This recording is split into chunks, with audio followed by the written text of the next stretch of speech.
"Grandma, will you ride with me on bike day?" Lily's voice cut through the morning. The words collided with the quiet clink of dishes and the low hum of the fridge. Karen's hand stopped midair, a spoon dripping coffee back into the mug. For a second, the kitchen in Portland felt too small, her chest too tight. She forced a smile that didn't reach her eyes and swallowed a taste of metal. Lily sat at the table with cereal and swinging legs, pink helmet in her lap. Her eyes shone with a certainty only a 6-year-old could have. "To the park, Grandma.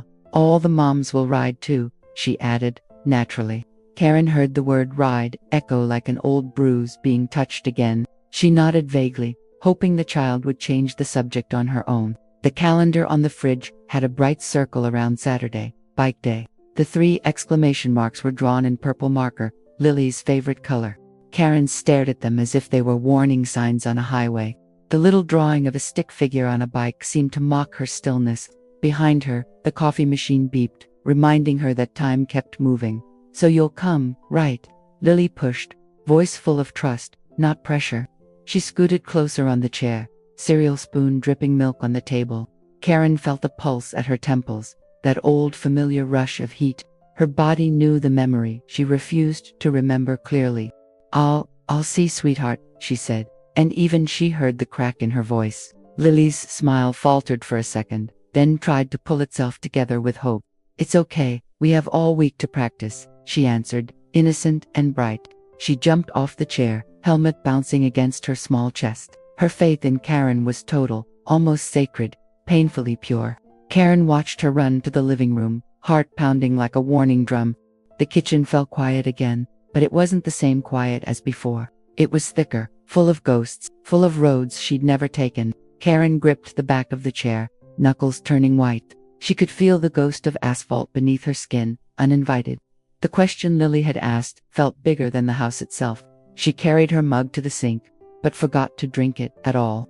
Instead, she stared through the window at the gray Portland sky. A bike bell rang faintly down the street, somewhere she couldn't see. Her shoulders tensed as if the sound were coming straight toward her. Inside, a sentence formed that she didn't dare say out loud. "I can't." The garage door groaned as it rolled up, letting in a slice of cold air. Dust floated in the light like tiny, lazy planets drifting nowhere. Karen stood at the threshold, hands buried in the pockets of her sweater. The smell of old cardboard, oil, and metal rushed toward her. Her heart thudded as if something dangerous waited inside. She scanned the crowded space, boxers, holiday decorations, forgotten tools. In the far corner, under a faded blue tarp, a familiar shape rested. The outline was unmistakable, even after so many years. 2 thin wheels, a curved handlebar, the ghost of who she once was. She swallowed hard, feeling her throat tighten around nothing. Each step toward the tarp sounded louder than it should on the concrete. Her sneakers scraped softly, but in her ears it felt like thunder. Her fingers trembled as she reached for the dusty edge of the cloth. For a moment, she thought of turning back, closing everything again. But Lily's small voice replayed, "We have all week to practice." Karen pulled the tarp back with one quick, clumsy motion. The bicycle appeared, red paint dulled, patches of rust spreading slowly. The seat was cracked, the tires flat, the chain hanging a little loose. It looked wounded but stubborn, like it had been waiting in silence. Her chest ached at the sight, as if she were meeting an old enemy. She reached out and touched the handlebar, fingers testing the cold metal. A jolt shot up her arm, not from electricity, but from memory. Her palm remembered a different handlebar, slick from rain long ago. Her knees remembered impact. Her ears remembered screeching brakes. Her body flinched before her mind could even form a thought. Karen stepped back, bumping into a box labeled Christmas lights. She almost laughed at the contrast. Celebration in one box, fear in another. The bicycle waited in front of her, mute, unapologetic, almost accusing. It hadn't moved in 3 decades, but its presence filled the entire room. She realized she hadn't truly looked at it since she was 19. With a shaky breath, she tried to lift the bike by the frame. It was lighter than she remembered, or maybe she was stronger now.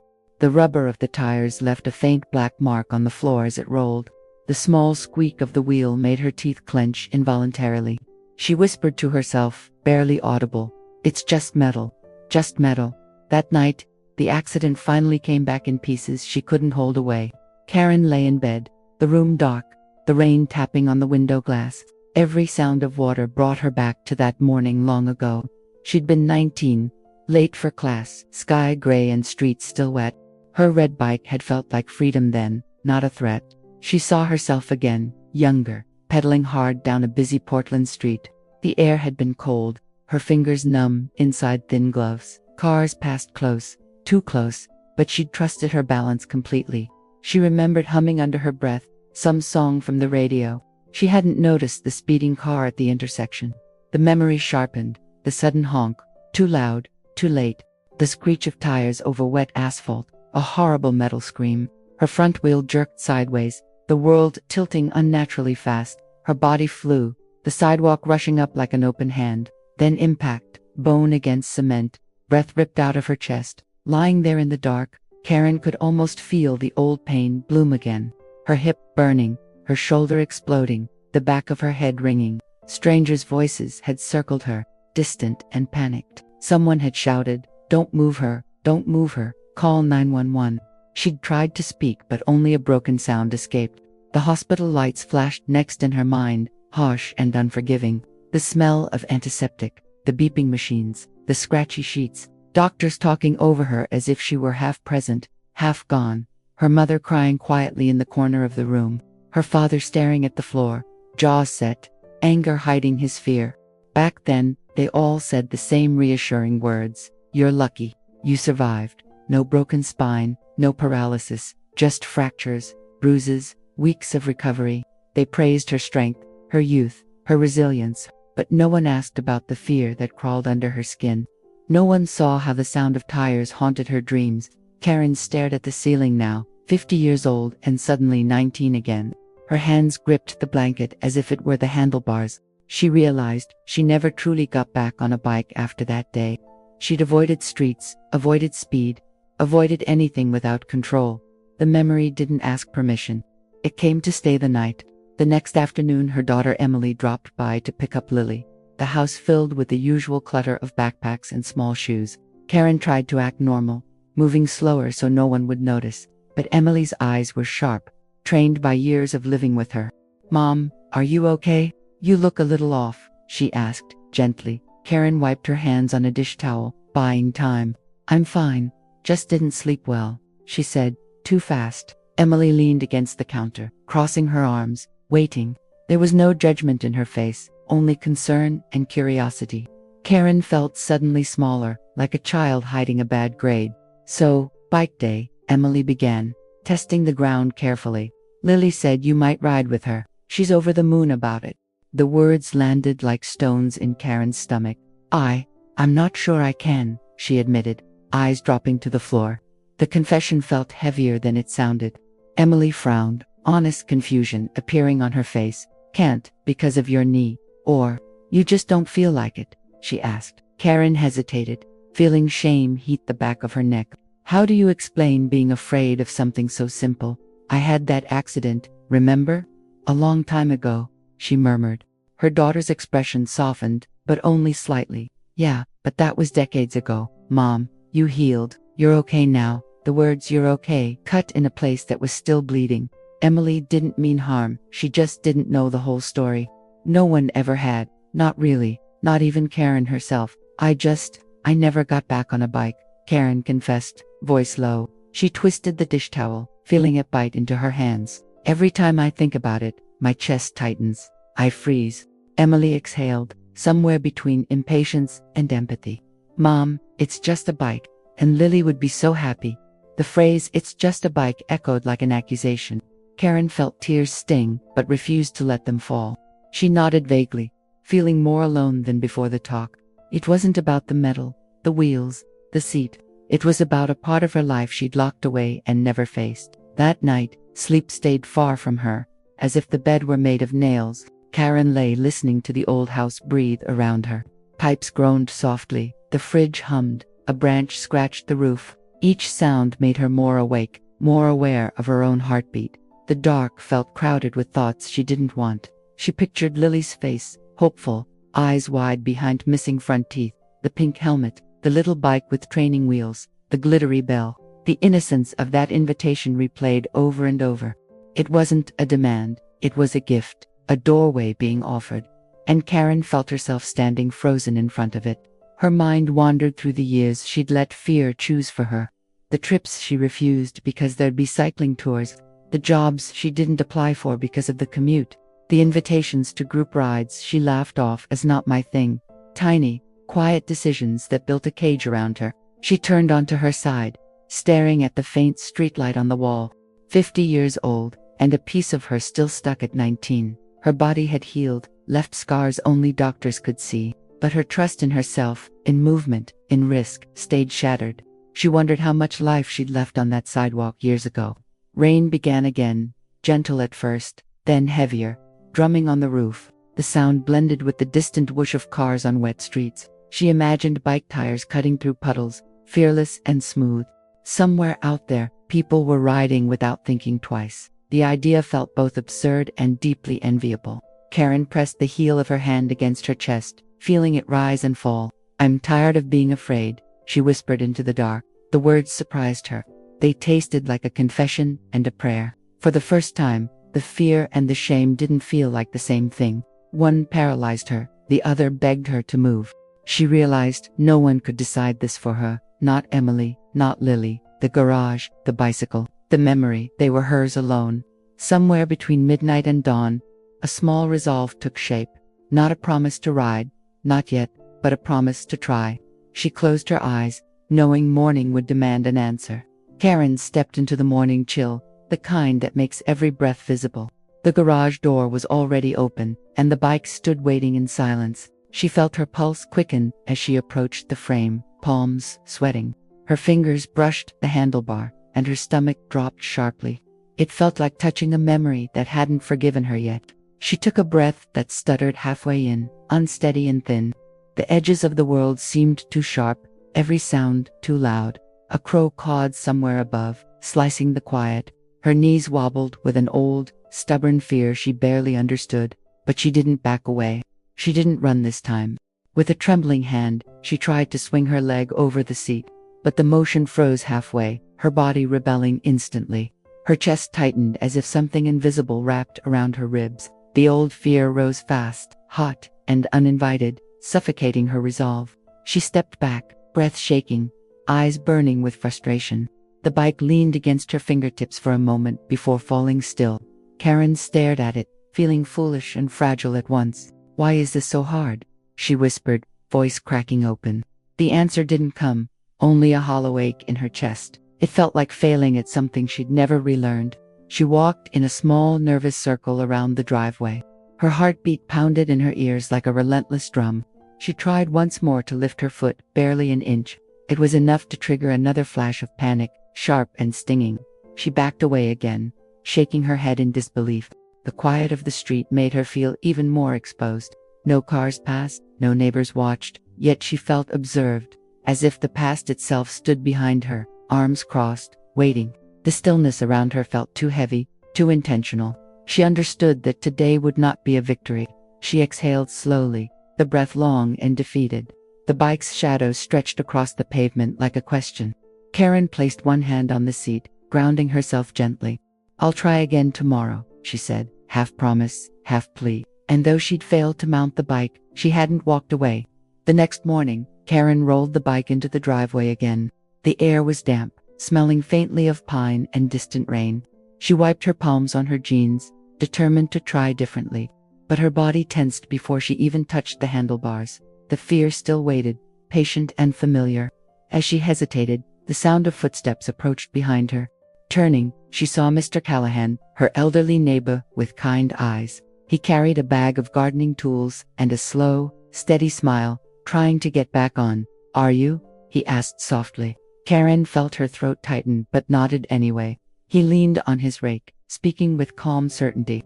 "You know, after my hip surgery, I couldn't walk a block. I'd shake just looking at the sidewalk," he continued. "But fear's a strange thing. It shrinks when someone stands beside you." His voice felt like warm sunlight on a cold morning. Karen looked down at the bike, then back at him. "I haven't ridden since I was 19, she admitted quietly. Mr. Callahan nodded, not surprised, not judgmental. "Time doesn't heal everything," he said, "but courage can start anywhere, even here." He didn't touch the bike, didn't reach out to steady her. He simply stayed nearby, presence steady and non-intrusive. Somehow, that made her breathe a little easier. The driveway didn't feel as wide, the sky not as heavy. Fear loosened its grip just a fraction. Karen placed her hand on the handlebar again. It still shook, but less violently than before. Her chest still tightened, but she could breathe through it. She tried lifting her foot, only a few inches this time. It wasn't a mount, but it was movement. Mr. Callahan smiled gently at the tiny progress.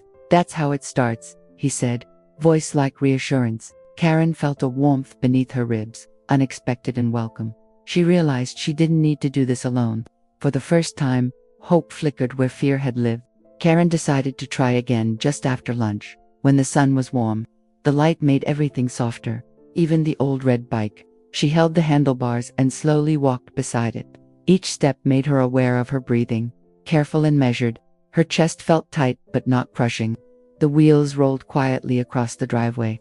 The soft hum of rubber on concrete stirred old memories, not the violent ones, but the small ones, morning rides to class, wind in her hair, the smell of wet leaves after rain. Her body remembered freedom and fear at the same time. She paused, letting the bike stand still again. Her fingers curled gently around the grips, testing the texture. A faint tremor ran through her arms, but she didn't let go. She whispered, "It's okay," unsure if it was true. The words floated into the warm afternoon air. The next step felt heavier, like wading through thick water. Her heartbeat pulsed against her ribs in nervous bursts. She focused on the sound of birds overhead, grounding herself. A breeze brushed her cheek, carrying the smell of fresh grass. Her senses steadied her when her thoughts tried to run. She lifted her foot, slow and deliberate. It hovered above the pedal, trembling with doubt. Her breath caught, held tight in her throat. But she didn't drop her foot immediately. She held the moment, trembling but present. Then the past surged too fast, too strong. The screech of tires, the tilt of the world, the shock of impact. Her body remembered before her mind could block it. She gasped, stepping back hard, almost stumbling. The bike wobbled but didn't fall. Karen pressed a hand to her chest, breathing unevenly. Her vision blurred for a moment with unshed tears. But beneath the fear, something small and stubborn remained. She had walked beside the bike longer than yesterday, and that tiny victory mattered more than it seemed. It happened so fast she barely had time to think. Karen placed one foot on the pedal and tried, truly tried, to swing up. Her balance shifted too quickly, her knee bent awkwardly. In a heartbeat, she lost control, tipping sideways toward the grass. The fall was soft, but her pride hit hard. She landed on her side, breath knocked out just enough to sting. The bike clattered down next to her, wheels spinning weakly. For a moment she simply lay there, staring at the pale sky. The smell of earth and cut grass filled her senses. Her palms stung where they'd scraped the ground. The tears came without warning, hot and relentless. They weren't from pain, not the physical kind. They came from years of pretending she wasn't afraid, from decades of avoiding anything that reminded her of falling, from the weight of a moment 30 years old. Karen covered her face with both hands, sobs shaking her shoulders. Her breathing turned uneven, raw, and unfiltered. She wasn't crying about the bike, not really. She was crying about all the life she'd stepped back from, about the girl she'd abandoned on that wet sidewalk. The earth beneath her felt steady, grounding her quietly. Lying there, she felt 19 and 50 at the same time. Her tears soaked into the grass, cool against her cheeks. Her heartbeat slowed from panic to exhaustion. The world stopped spinning long before she sat up. She looked at the bicycle beside her, its frame tilted awkwardly. It seemed less threatening from the ground, almost gentle. She touched the pedal with trembling fingers. The metal was warm from the sun, not cold like her memory. Something inside her softened, even in the defeat. Karen let out a long, shuddering breath, a breath she'd been holding for decades without knowing. She whispered, "I'm still here," voice cracked but certain. The words felt like roots sinking into the earth. For the first time, the fall felt like a beginning. Karen remained seated on the grass, breathing slowly. The sun warmed her back, easing tension from her shoulders. With her hands braced behind her, she looked toward the sky. Something in her felt unlocked, fragile but opening. She sensed the memory rising again, but this time differently. She let it come instead of pushing it away. The street, the rain, the numb morning air, she welcomed them. She saw herself on that old red bike, rushing to class. Not careless, just young, hopeful, distracted by life. The accident wasn't a failure, it was a moment. She watched it replay with painful clarity. The car, too fast, the brakes, too late, her wheel slipping, her body thrown, the world twisting. She remembered the shock more than the pain. The sudden knowledge that she wasn't invincible. This time, she didn't feel swallowed by the memory. She felt separate from it, older, stronger. She saw the 19-year-old girl for who she was, brave, determined, full of dreams she hadn't lost yet. A girl who didn't deserve to be abandoned.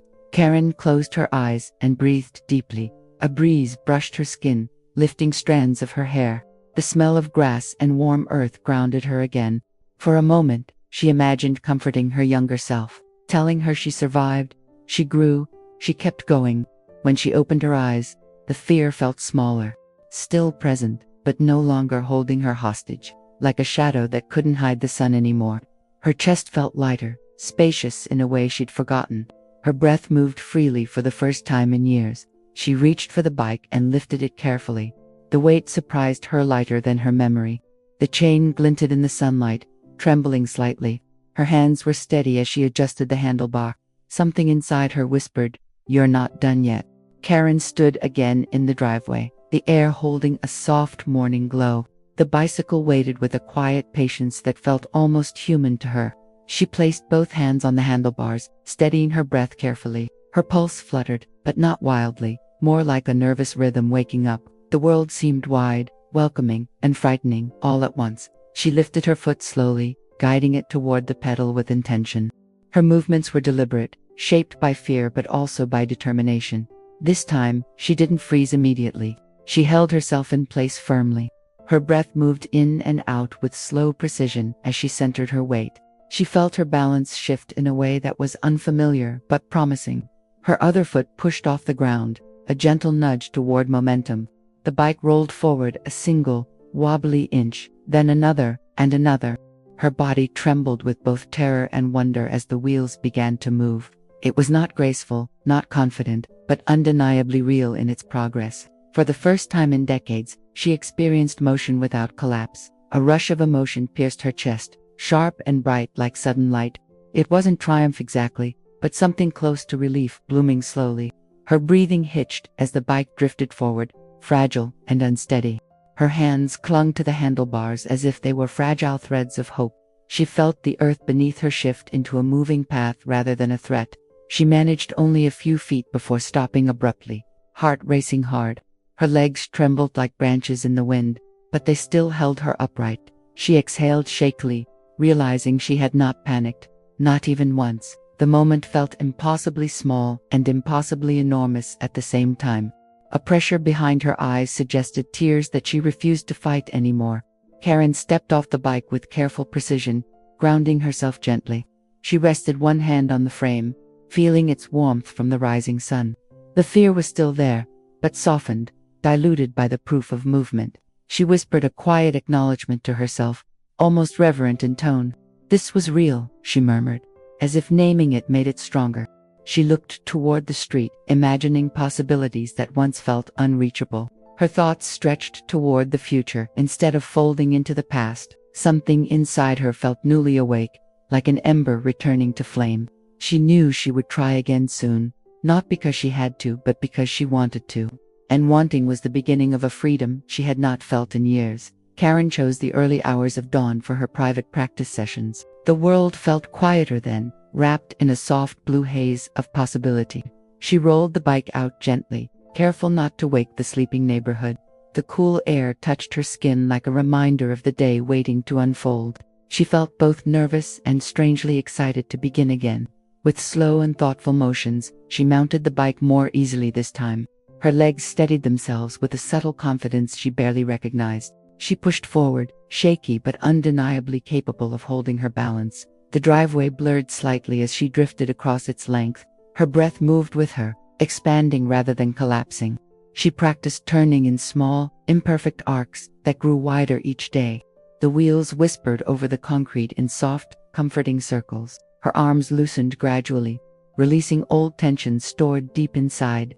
Her heartbeat stopped racing each time her speed increased. She began to trust herself, inch by careful inch, ride by fragile ride. Sometimes she would glide for several long seconds without touching the ground. Those seconds made her chest swell with quiet, private exhilaration. They reminded her that movement could feel like liberation, not danger. Each moment of balance carried hints of the girl she once had been.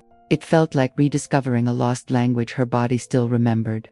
The sunrise painted the sky with muted gold as she continued practicing. The colors washed over her with a softness that calmed her spirit gently.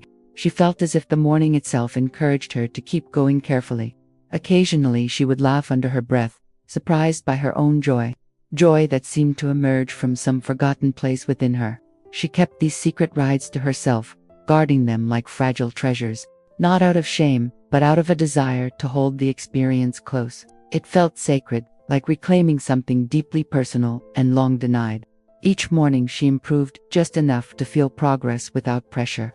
Each morning she stepped further away from the shadow of her past. By the end of the week, Karen no longer questioned her ability to move. She no longer saw the bike as a monster lurking in her memory. It had become a companion, a bridge connecting who she was and who she could be. She closed her eyes after each practice, relishing the sensation of freedom. And freedom, once tasted, made her crave the future rather than fear it. Saturday morning arrived with the hum of distant chatter in the park. Karen felt her heartbeat thudding with a strange mixture of fear and courage. She smoothed the wrinkles in her jacket as she approached the gathering crowd. Lily spotted her instantly, running toward her with uncontained excitement. Her small arms wrapped tightly around Karen's waist in pure devotion. "You came, Grandma. I knew you would," Lily exclaimed brightly. Her eyes sparkled with gratitude, innocence, and complete trust. Karen felt her throat tighten as she knelt to meet her at eye level. The pink helmet bobbed as Lily bounced with unfiltered joy. Karen placed a gentle hand over Lily's, grounding herself softly. Dozens of families filled the park with color, laughter, and anticipation. Parents adjusted seats and checked helmets with cheerful competence. Children practiced small circles, their wheels clicking rhythmically. Karen watched them, absorbing the movement without flinching. Her body felt nervous, but no longer paralyzed by fear. Emily approached with a relieved smile, sensing the shift immediately. "I'm proud of you, Mom," she said, voice soft and honest. Karen nodded, though the words pierced deeper than she expected. She no longer felt like someone pretending to be stronger than she was. She felt like someone who had fought hard to reclaim her strength. Karen wheeled her bike forward, the tires gliding smoothly across the grass. Lily hopped excitedly beside her, her own small bike rattling happily. "You'll ride next to me, right?"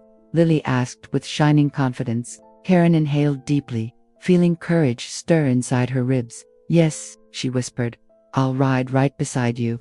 As families lined up for the start, a warm breeze drifted through the park. Karen positioned herself carefully, grounding her feet before mounting. Her hands trembled slightly, but she didn't pull away from the handlebars. The world buzzed around her with life, movement, and anticipation. She felt herself joining that movement rather than resisting it. When the whistle blew, she lifted her foot toward the pedal. Her breath caught for a split second as old instincts flared. But the fear did not consume her. It only reminded her of the journey. She allowed herself to rise onto the bike with deliberate grace, and in that moment, she chose courage over memory. The wheels began to roll, slow at first, then steadier with each passing foot. Karen felt the ground glide beneath her in a soft, rhythmic motion. Beside her, Lily pedaled with pure joy, pigtails bouncing in the wind. Their bikes moved like parallel lines drawing a shared story in the air. The world around them blurred into color, sound, and gentle momentum. Karen's breath wavered only for a moment before settling calmly. She felt the balance beneath her, fragile yet beautifully alive. Her fingers relaxed their grip on the handlebars, trusting herself fully. The wind grazed her cheeks with a tenderness she hadn't expected. It felt like the past releasing its hold, inch by inch. Lily glanced at her with a grin wide enough to soften any storm. "Look, Grandma, I'm doing it," she shouted with pride and wonder. Karen felt tears pricking at her eyes, warm and unashamed. "You're amazing," she replied, voice trembling with emotion. It was more than encouragement, it was recognition. They rode along the curve of the path, wheels whispering in harmony. The park buzzed with other families, but Karen felt wrapped in her own world.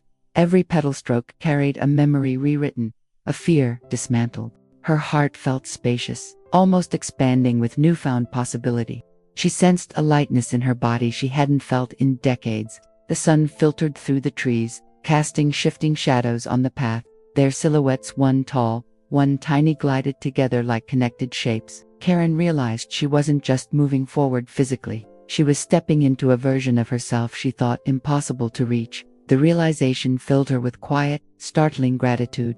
Lily's laughter echoed through the air, ringing like a small symphony. Karen let the sound wash over her, soothing every old wound. The joy in it was contagious, a spark lighting everything inside her. She felt her fear dissolving into something gentler and more human. What remained was the simple miracle of shared motion. When they reached the end of the path, they slowed to a graceful stop. Karen placed her feet firmly on the ground, chest rising with relief. Lily rested her bike beside hers, cheeks flushed with pride. They exchanged a look that carried more meaning than words could hold, a look that said, "We did this, together." They sat together on the park curb afterward, bikes resting nearby peacefully. Karen's breathing steadied as the last waves of adrenaline faded slowly. The sunlight warmed her face as she wiped a stray tear from her cheek. Lily leaned her head against her arm with a quiet, contented sigh. Everything around them felt calm, open, and beautifully possible. Karen gazed at the playground, watching children weave through laughter. She felt the soft ache of muscles that had worked for something meaningful. Her hands still trembled faintly, but now, from relief rather than fear. Every part of her felt stretched awake, stirred by new awareness. She realized she had crossed more than a park path today. She turned to Lily, seeing innocence and wisdom blended in her eyes. "You helped me more than you know," Karen whispered sincerely. Lily smiled, not fully understanding but feeling the truth in the tone. Karen felt a warmth grow inside her, deep and expansive. A warmth that came from rediscovering her own courage. She thought of the years spent avoiding, shrinking, hesitating silently. Thought of how fear had shaped choices she never meant to make. Thought of how isolated trauma can become a quiet ruler of a life.